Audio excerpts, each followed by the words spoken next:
Tapi kita sebagai manusia yang punya iman yang baik, Bang, cuma kita mengambil ayat-ayat yang baiknya, jangan kita ambil ayat yang menyimpang jadi ke neraka gitu, Bang Juma.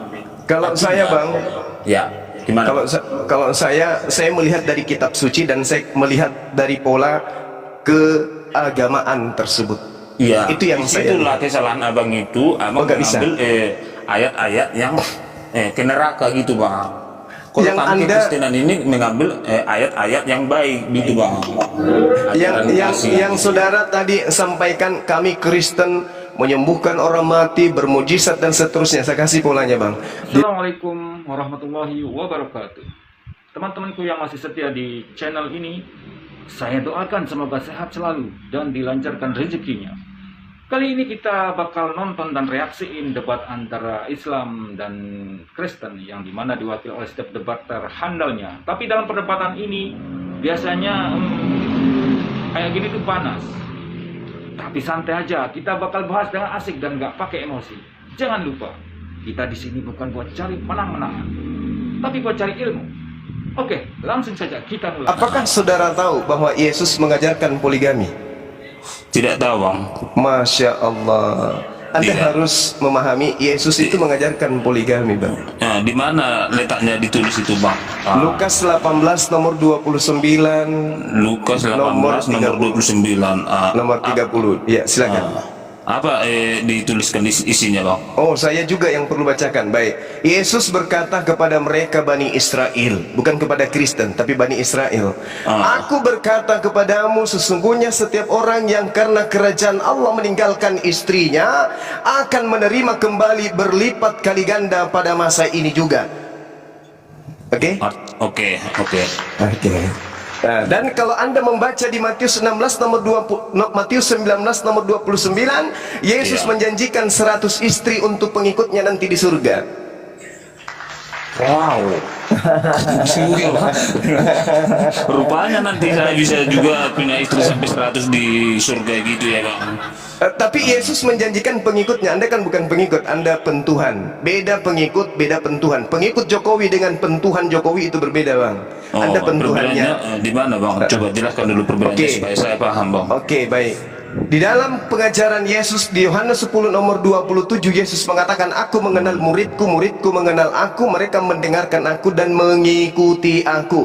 Ketika aku bersunat, muridku bersunat. Ketika aku sabat, mereka bersabat. Ketika aku menyembah kepada yang esensi yang satu di surga, maka pengikutku juga menyembah hakikat yang satu di surga. Ketika aku mengatakan dalam Matius 10 nomor 5 nomor 6, Yesus berpesan kepada ke-12 muridnya agar jangan ke bangsa lain, tetapi ke bangsa Israel saja, maka pengikutnya Yesus tidak akan ke bangsa lain. Sedangkan Kristen ini adalah bukan Yahudi.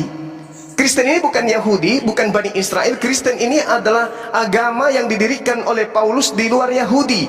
Kisah Para Rasul 24 nomor 5. Paulus ini adalah sekte dari agama Kristen. Sedangkan Yesus mengatakan dalam Matius 23 nomor 15, celakalah engkau wahai ahli Taurat, celakalah engkau wahai orang Farisi, celakalah engkau wahai orang munafik, engkau menjelajahi daratan, engkau menyeberangi lautan, mentobatkan orang di luar Yahudi masuk ke agamamu menjadi orang neraka dan 2 kali lebih jahat daripada engkau sendiri. Satu-satunya agama yang didirikan oleh orang Farisi Paulus hanya agama Kristen. Berarti agama Kristen ini adalah agama neraka. Baca Matius 23 nomor 15. Demikian, Bang. Terima kasih.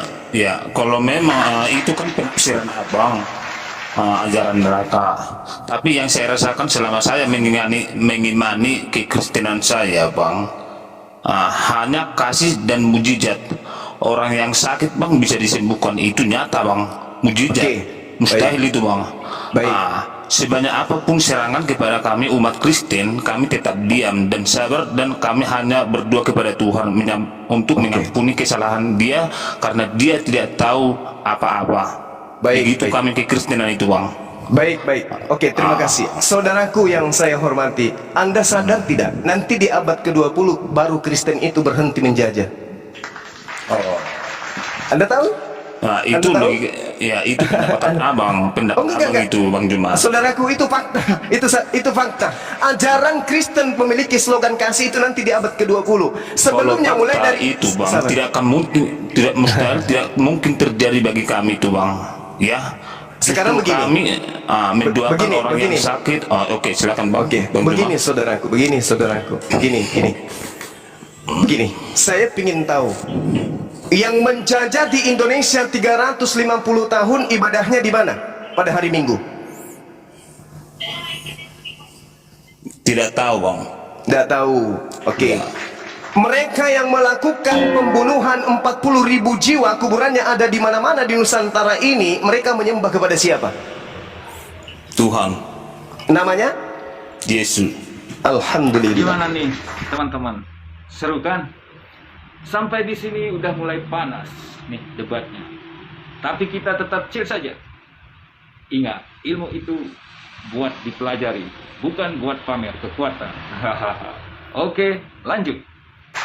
Jadi mata kita, telinga kita, hati kita, kepala kita, akal kita tidak bisa ditipu dengan keadaan itu, Bung. Makanya saya katakan, nanti di abad ke-20 baru Kristen mencuci tangan dari melakukan penjajahan dan pembunuhan. Di mana tertulis itu bang? Sejarah. Oh, sejarah. Dari sejak Kristen meletakkan pondasi, batu pondasi pertama kali itu diawali pembunuhan. Tertulis di mana itu bang? Oke? Sejarah apa tertulis dengan Sejarah, Bang. Sejarah. Oh, Dengarkan sejarah. dalilnya. Oke, Roma 14 nomor 9. Untuk itulah Yesus dibunuh, supaya dia mati dan dibangkitkan menjadi Tuhan untuk orang Kristen. Dari Ya. pondasi, batu pondasi pertama berdirinya Kristen itu diawali dengan pembunuhan. Salah itu bang Juma. Dan apesnya, Yesus Bang. mati karena menebus dosa manusia. Nah itu Bang dia, Juma. inilah yang dijual oleh Kristen. Yang Padahal menjual kalau itu Anda, bang Juma siapa? Si Judas itu yang berzina. oke, sekarang Itu Bang Juma. sekarang begini. Ya. Apakah Kristen ini bisa berdiri andai saja tidak ada pembunuhan terhadap anak Maria? Bisa bang. Bisa. Siapa yang disembah? Tuhan Yesus bang. Bagaimana bisa disembah dia belum bangkit? Karena sebelum terjadi pun itu sudah bangkit Tuhan Yesus bang. Oh, tidak bisa. Tidak ada orang bangkit dari kematian sebelum mati. Aduh bang Juma. Saudaraku, bisakah manusia itu bangkit dari kematian kalau dia tidak mati? Yesus itu karena ada yang menemani, yaitu Roh Kudus bang. Saya ulang pertanyaan saya, saudaraku. Bisakah seseorang dikatakan bangkit dari kematian kalau dia tidak mati? Bisa bang, bisa. Bisa orang bangkit. Iya. Jelas-jelas Tuhan Yesus menghidupkan orang meninggal. Itu yang dijual, kemana-mana itu yang dijual. Al-Quran juga mengatakan itu, ya. Surah An-Nahl juga Al-Quran menjelaskan bagaimana kemudian Nabi Isa alaihissalam membangkitkan orang mati. Nah. Jadi gimana bang? Kita mau lanjut atau gimana? Ya oke bang, sampai di sini aja nggak? Oke, sip, saudaraku Aris. Ya, terima kasih Anda sudah berdiskusi dengan baik. Mudah-mudahan bisa tercerahkan dan teredukasi dengan materi kita.